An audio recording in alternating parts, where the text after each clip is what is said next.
हिंदुओं को अटैक किया कि हिंदू लोग हमसे अलग हैं, हम एकदम अलग हैं, हम एक हो ही नहीं सकते हैं, इस तरह की बातें की, जो एक हिंट अपने आप में था कि कुछ तो पक रहा है। और जो लाइव टेलीकास्ट कर रहे हैं उसको एडिट कर रहे हैं ऑन द स्पॉट और भेज रहे हैं अपने आकाओं को, और जो इतनी बड़ी बड़ी भारी भारी बंदूकें आराम से संभाल पा रहे हैं, जो किसी से पूछ रहे हैं तुम्हारा धर्म कौन सा, हिंदू, सीधे मार दिए सिर पे। इतने ठंडे खून के साथ किलिंग करना मजाक नहीं होता है। जो इतना कोल्ड ब्लडेड मर्डर करता है, इसका मतलब वेल ट्रेन्ड व्यक्ति है, इसको ट्रेनिंग कहाँ से मिली होगी।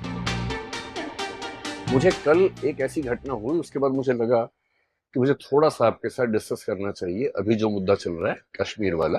वो ये समझने के लिए कि एक सिविल सर्वेंट होने के नाते आपकी भविष्य में क्या जिम्मेदारी होगी। कल को आप एक जिला संभालेंगे, राज्य संभालेंगे, देश संभालेंगे, और देश संभालते हुए आपके हाथ से छोटी सी गलती हो गई तो बहुत भारी पड़ेगा पूरे देश को। इसलिए हमारा होश दुरुस्त रहे, जोश कंट्रोल में रहे, दिमाग ठीक से काम करता हो, ये बहुत जरूरी है। जब भी ऐसा हो तो पहले सोच के देखिए कि कौन है जिसने ये किया होगा। और समझदारी का मूल लक्षण पता है क्या है? आप चीजों को अलग कर पाते हैं, चीजों को मिला के एक नहीं करते हैं। जो चीजें अलग अलग हैं उनको अलग अलग करके देख पाने की क्षमता आपके अंदर है। ये किसने किया होगा, कौन होगा? और इसका सबसे सिंपल तरीका समझने का क्या होता है? जिसको इससे फायदा होगा उसने किया होगा। अभी एक पर्सपेक्टिव ये चल रहा है कि पाकिस्तान ने किया है, कुछ लोग ये पर्सपेक्टिव बना रहे हैं कि सारे मुसलमानों ने मिलकर ऐसा किया है, मुसलमान लोग चाहते हैं कि हिंदुओं को मार दिया जाए। और जो इमोशनल लोग हैं बहुत ज्यादा, उनको भड़काना सबसे आसान काम दुनिया में होता है। अगर हम दो ऑप्शन लेके चलें, एक लेके चलें कश्मीर के मुसलमान, एक लेके चलें पाकिस्तान। मैं भी पाकिस्तान को एक कह रहा हूं, पाकिस्तान भी एक नहीं है। पाकिस्तान की आर्मी अलग है, पाकिस्तान की सरकार अलग है, पाकिस्तान की जनता अलग है। कश्मीर के मुसलमानों को ऐसा करने से क्या फायदा होगा? फायदा होगा या नुकसान होगा? नुकसान होगा।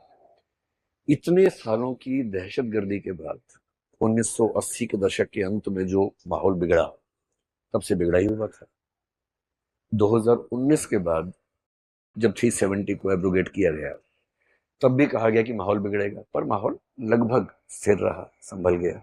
पिछले 2 सालों में जम्मू कश्मीर में टूरिस्ट जो गए उनकी संख्या 22 लाख से 25 लाख थी, और पिछले साल 2.5 करोड़ की संख्या थी। 10 टाइम्स बढ़ोतरी हुई वहां के पर्यटन में। और वहां का मुख्य उद्योग तो वही है, पर्यटन ही, टूरिज्म है। वहां का टूरिज्म बढ़ने से क्या हो रहा है? वहां के लोग खुशहाल है। पर जिस देश से आपको रोज रोजी रोटी मिल रही हो, आप चाहेंगे कि उस देश के साथ आपका संबंध अच्छा रहे।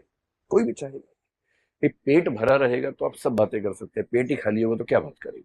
और ऐसी रिपोर्ट्स में 3-4 दिन से पढ़ रहा हूं कि जो बेरोजगार युवक वहां पर पाकिस्तान के आतंकवादियों को बॉर्डर क्रॉस करवा के कश्मीर के अंदर लेके आते थे, उनमें से एक भी उपलब्ध नहीं है, क्योंकि उन सबको रोजगार मिल गया है। उनको उस काम के लिए मिलता था 5,000 रुपए, आजकल वो हर महीने 40-50 हजार रुपए कमा रहे हैं, केवल टूरिज्म की वजह से। जितने होटल थे सब भर जाते हैं। अब क्या करें, लौटाएं कैसे? तो वहां के लोगों ने अपने घरों में एक एक कमरा निकाल दिया टूरिज्म के लिए, गांवों तक में निकाल दिया कि सस्ते में हो जाएगा, थोड़ा दूर जाके रहेंगे गांव में, घर के अंदर लोग रखते हैं कि टूरिज्म का डेवलपमेंट होता रहे। और जिस चीज से पूरे राज्य की इकोनॉमी चल रही है, कोई अपने पेट पे लात क्यों मारे? इस बात से दिक्कत किसको हो सकती है? कश्मीरी मुसलमानों को दिक्कत है नहीं। ये हो सकता है कि उनमें से कुछ लोग किसी के बहकावे में आए होंगे, ये हो सकता है, क्योंकि लोकल सपोर्ट के बिना इतना बड़ा हमला नहीं हो सकता है, ये बात भी सही है। तो मेरी पहली बात है, समझने का तरीका यह है कि कश्मीर का सामान्य मुसलमान, 2-4 अपवादों की बात मैं नहीं कर रहा हूं जो लोकल सपोर्ट कर रहे होंगे, सामान्य मुसलमान ये नहीं चाहता होगा, क्योंकि उसका तो रोजगार बढ़ रहा है, आय बढ़ रही है, वो ऐसा क्यों चाहेगा? तो कौन चाह सकता है? इतना दुरुस्त हमला है, इतनी तैयारी के साथ हमला है, कोई रैंडम व्यक्ति नहीं कर सकता। कोई व्यक्ति रैंडमली जाए मार दे? भाई जिनके सिर पे कैमरे लगे हुए हैं और जो लाइव टेलीकास्ट कर रहे हैं उसको एडिट कर रहे हैं ऑन द स्पॉट और भेज रहे हैं अपने आकाओं को, और जो इतनी बड़ी बड़ी भारी भारी बंदूकें आराम से संभाल पा रहे हैं, जो किसी से पूछ रहे हैं तुम्हारा धर्म कौन सा, हिंदू, सीधे मार दिए सिर पे। इतने ठंडे खून के साथ किलिंग करना मजाक नहीं होता है। कभी आप आईपीएस बनेंगे, पहली बार किसी को मारना पड़ गया ना, कई दिन नींद नहीं आती उसके बाद। जो इतना कोल्ड ब्लडेड मर्डर करता है, इसका मतलब वेल ट्रेन्ड व्यक्ति है, उसको ट्रेनिंग कहां से मिली होगी? तो ट्रेनिंग कौन देगा? सीधी सी बात है, पाकिस्तान से मिली होगी। हम तो ये मान के चलेंगे। पाकिस्तान को क्या दिक्कत है?